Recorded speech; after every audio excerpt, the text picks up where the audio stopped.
This is 10 News with Sandra Sully and Bill Woods. Well, it was clearly designed to dazzle Sydney's long-suffering commuters who are fed up with an infuriating transport tangle, a bold and incredibly expensive list of future transport projects that, at best, is highly optimistic and, at worst, pie in the sky. It's also complicated. More motorways, harbour crossings, train lines, roads, you name it. And tolls, of course. Plenty of tolls. The problem is Barry O'Farrell can't say when any of it will start, if ever, and what the priorities are, or how he plans to cover the $100 billion price tag. And that's why he was copping it from all angles today. We'll have the politics, the public reaction, and some priceless history for you, with Josh Murphy in the city and Mozoe Ford on Parramatta Road. We'll go to Josh Murphy first. Now, this report itself would have been expensive, Josh, and time-consuming. A taxpayer's getting value for money here. Well, Bill, if people were after detail, they're going to be sorely disappointed. After 18 months in office, Barry O'Farrell has handed down this plan which is lacking in a lot of detail. There's no money allocated and in many cases no time frame for delivery. It seems that this 20-year plan will test people's patience just as much as Sydney's transport system itself.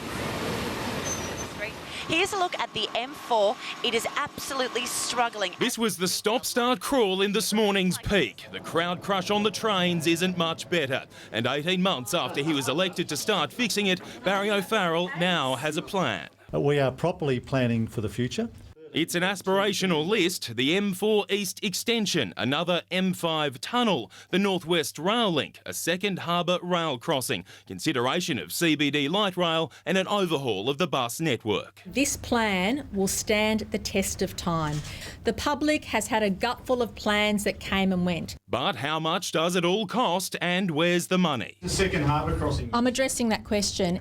Not quite, but eventually came the sting. Drivers and commuters will all have to pay more. Distance-based charging will hit Sydney's roads with a trial to begin within 5 years. There'll be higher truck charges and even the chance a toll could be reintroduced on the F3 and F6. What we don't want to see is the public expected to pay for roads that they've already paid for. Even more controversially, the master plan suggests higher parking fees across all major centres and weight-based rego fees. The heavier and more polluting your car is, the more you'll pay.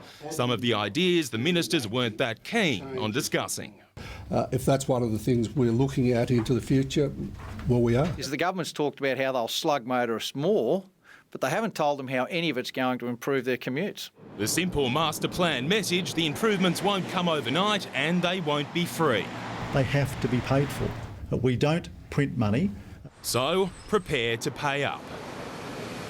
Now, important to point out that this is only a draft plan. A final one will come out later in the year, but before that there is another plan to be released next month, an infrastructure priority list to determine the most needed projects. The plan before the plan. Thank you, Josh Murphy. Mozoe Ford has been talking to commuters today, and understandably they're a little bit cynical about this. Mozoe, they have been promised the world before. Bill, there is a sense of fatigue out there because they've heard the words master plan, action plan, infrastructure plan, transport plan, draft plan so many times before. And as they sit in that peak hour traffic tonight or on crowded buses or trains, they just want to know when they'll see a difference. Now, the transport experts we spoke to today all agree that something needs to be done. They all want to know where the money is going to come from, of course, but they're somewhat divided on the priorities. Should it be roads or should it be public transport? And those in the public transport camp say Sydney will never be a world city in the company of London, Paris, Tokyo, New York unless we fix the public transport network. But there were more than 200 recommendations in the draft plan today. Certainly a lot to digest for experts and commuters. So many projects, so many new promises, it's hard to keep up. We asked the world's fastest talker to try. And for extension to Port Botany and Sydney Airport, investigate bus rapid transport to Victoria Road, potential longer link between M2 and 4 Viglades. We're going to build the North West Rail Link, we're going to widen the M2, local bus and local upgrades, and extra capacity Westland to 40 more trains per hour into the Sydney Rail future. That was only half of them.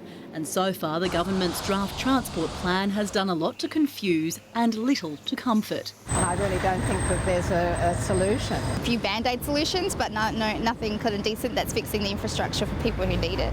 People who've heard about extensions, expansions and duplications too many times before. Since 1948, the NRMA's analysis has shown that there's been about 12 master plans or transport plans for New South Wales, 12 in about 65 years, and almost all of them had the same projects in them. Launched in much the same way. It represents the foundations for public transport for this city in the next century. It's realistic, it's affordable, and it's fully funded. We're getting on with the job of doing it. What we are doing now is finalising our plans for land use planning and transport. And while that rhetoric was under previous Labor governments, this Liberal team enjoys slogans before substance too. We need to fix the trains, fixing the trains, fixing the trains. That was 3 months ago. Today the focus was on fixing the roads.